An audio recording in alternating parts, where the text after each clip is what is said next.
Et puis nous sommes à 20 jours de la COP21. Une réunion pré-COP s'est tenue aujourd'hui à Paris autour de Laurent Fabius. Près de 70 ministres ont fait le déplacement. Et on va en parler tout de suite avec mon invité ce soir, Selim Ramchaïn. Bonsoir, merci d'être avec nous. Vous êtes chef de projet COP21 à l'IDRI, l'Institut du développement durable et des relations internationales. Alors Laurent Fabius parle de progrès à l'issue de ces 2 journées de réunion. De quel progrès s'agit-il ? Alors, il y avait au moins 4 sujets à l'ordre du jour de ces réunions de travail. Quand il parle de progrès, on verra dans les détails des conclusions qui seront publiées très prochainement de quoi il s'agit.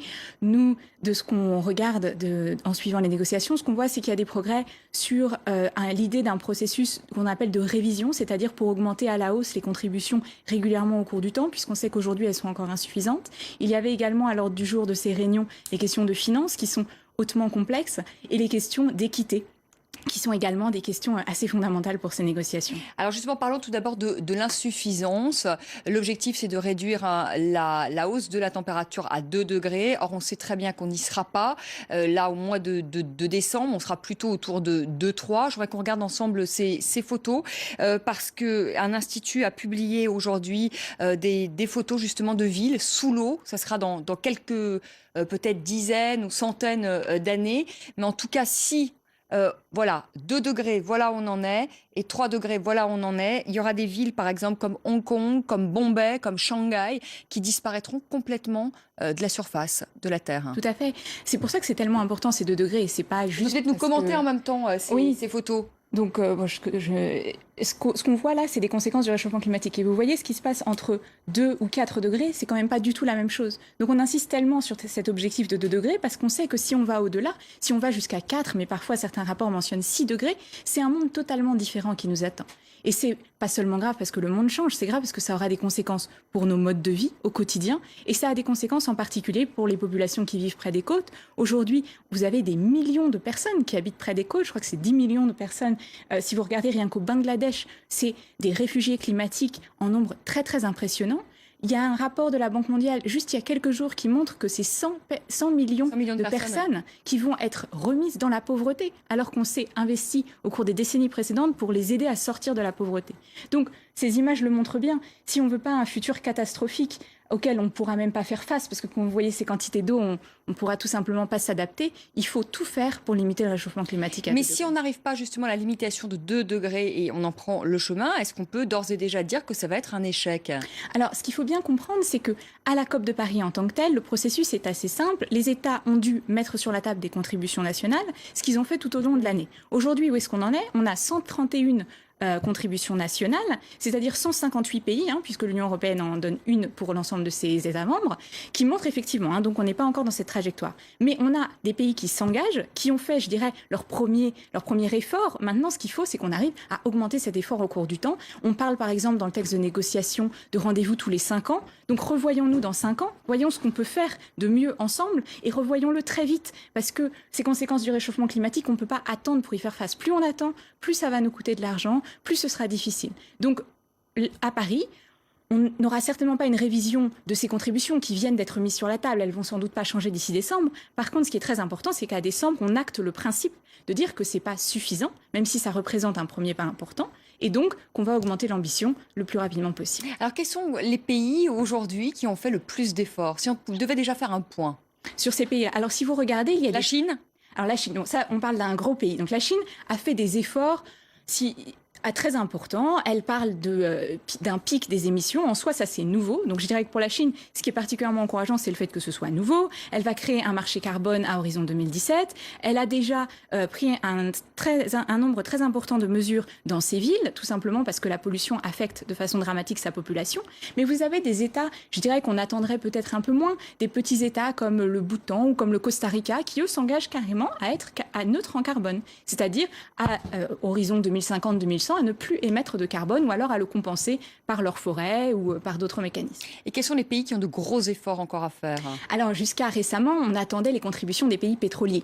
On avait même peur que certains, tout simplement, ne mettent pas sur la table de contribution. Ce matin, on a eu le Soudan et l'Arabie Saoudite. Alors maintenant, il va falloir analyser. C'est la nouveauté. L'Arabie Saoudite, c'est important. L'Arabie Saoudite, c'est tout à fait important, ne serait-ce que symboliquement, pour le fait qu'ils mettent quelque chose sur la table. Ensuite, il va falloir regarder ce qu'il y a dans cette contribution, dans quelle mesure c'est ambitieux ou pas. Moi, j'ai pas eu le temps de regarder aujourd'hui en détail et de vous faire une analyse là-dessus, mais on peut revenir pour en parler prochainement. D'accord.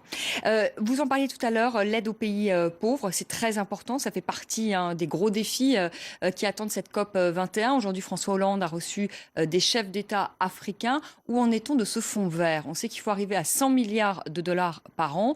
Où en est-on des contributions aujourd'hui? Et est-ce qu'il y a vraiment de l'argent? C'est toujours la même question qu'on se pose. Est-ce que l'argent est déjà dans la cagnotte? Alors, c'est très important ces engagements et c'est très important tout d'abord parce que les pays dont on parle, ceux qui seront le plus affectés par le réchauffement climatique, c'est déjà les pays qui sont les plus pauvres aujourd'hui. Donc c'est très important qu'on puisse les aider et si on veut que l'accord de Paris permette réellement cette augmentation à la hausse des ambitions dont on parlait tout à l'heure, il faut qu'il y ait des mécanismes derrière pour les aider. Ça veut dire de l'argent, ça veut aussi dire des technologies, de l'expertise, etc. Sur les 100 milliards, où est-ce qu'on en est?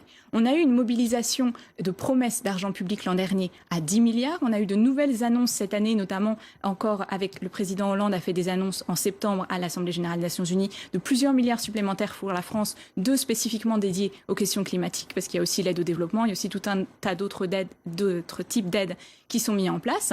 Donc on avance petit à petit. Ceci dit, il faut quand même se rappeler que sur ces 100 milliards, il y aura d'autres sources que le financement public pur. Mais ce sont des questions très importantes et il va falloir encore qu'on avance là-dessus, au-delà des efforts qui ont été faits. Oui, parce que s'il faut dire à nos téléspectateurs qu'on voit bien les choses, c'est qu'on cherche aujourd'hui 100 milliards pour le fonds vert par an, alors qu'il est dépensé dans le monde 600 milliards d'aides justement de subventions aux énergies. Donc il faut changer ce rapport. Oui, enfin, il y a un énorme enjeu qui est juste d'investir au bon endroit. Si on veut vraiment faire une transition bas carbone à long terme, il faut simplement, petit à petit, progressivement, mais quand même de façon très déterminée, arrêter d'investir dans les énergies fossiles et arrêter d'investir dans toutes les industries particulièrement polluantes. Et ça, on le fait notamment avec de l'aide publique, mais aussi juste en remettant les investissements au bon endroit.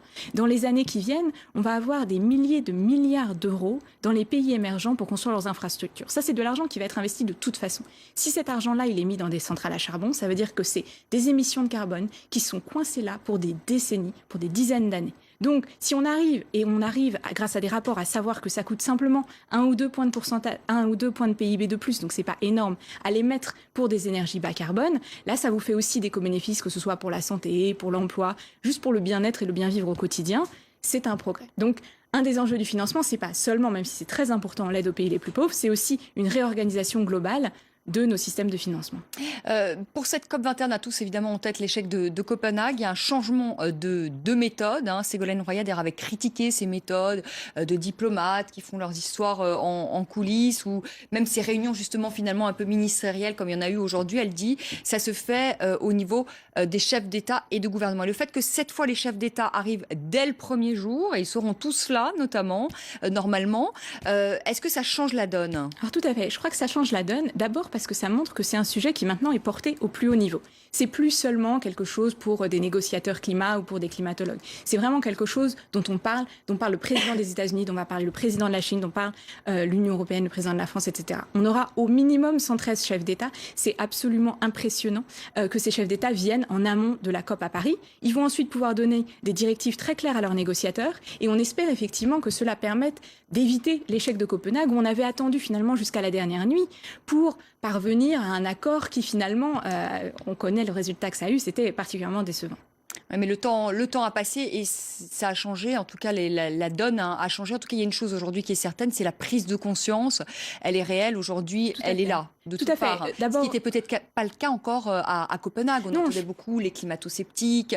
Aujourd'hui, c'est plus du tout l'objet de discussion. Non, d'abord, il n'y a plus de débat sur cette question. Si tant est alors qu'il qu'avant, n'y en ait jamais il y en avait quand même encore. Il y en avait, mais c'était des faux débats, des débats qui n'étaient pas portés par des scientifiques. Mais au-delà de ces débats-là, ce qu'on voit vraiment qui a changé aujourd'hui, c'est une prise de conscience de l'ensemble des acteurs. Je vous le disais, c'est plus seulement les négociateurs, on a les villes qui agissent, on a les citoyens qui agissent, on a le secteur privé qui agisse, la communauté des assurances. Donc on le voit, ça se répand partout. En plus, on a des technologies qui sont disponibles aujourd'hui à un moindre coût. Le solaire est extrêmement moins cher que ce qu'il était au moment de Copenhague. Donc je pense qu'on a tout un tas d'indicateurs, tout un tas d'ingrédients qui sont réunis, qui devraient nous permettre d'avoir un succès à Paris, sans doute pas ambitieux au point où on l'imaginait, puisque comme on le disait, les 2 degrés ne seront pas au rendez-vous. L'important, c'est de se remettre dans cette trajectoire de 2 degrés après Paris, dès le lendemain de Paris, de commencer vraiment à construire cette transition dans l'ensemble des pays. Et pour ça, c'est très important aussi que les présidents soient là, parce qu'il va falloir mettre en place des politiques publiques.